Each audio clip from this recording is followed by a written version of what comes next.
Dengue, malaria, chicken గున్యా దోమల ద్వారా వ్యాపించే వ్యాధుల నివారణకు పటిష్టమైన చర్యలు తీసుకోవాలని MA and UD principal secretary Danakishore సంబంధిత అధికారులను ఆదేశించారు. ఈ మేరకు జీహెచ్ఎంసీ అధికారులు, జిల్లా కలెక్టర్, జోనల్ డిప్యూటీ కమిషనర్లు, chief medical officers, senior entomology, assistant ఎంటమాలజిస్టులు, ఎంఎన్హెచ్ఓలు, తహసీల్దార్లు చర్యలు చేపట్టాలని ఆదేశించారు.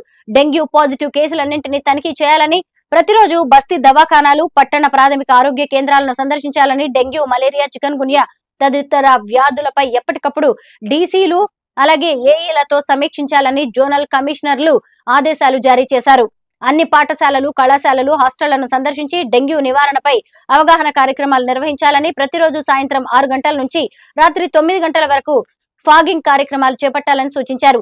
స్లమ్ ఏరియాలో పాజిటివ్ కేసులు ఉన్న ప్రాంతాల్లో ఫాగింగ్ కార్యక్రమాలు నిర్వహించాలని, సీనియర్ ఎంటమాలజిస్టులు, అసిస్టెంట్ ఎంటమాలజిస్టులు ప్రతిరోజు 5 నుంచి 6 ప్రాంతాల్లో తప్పకుండా రీచెక్ చేయాలని సూచించారు.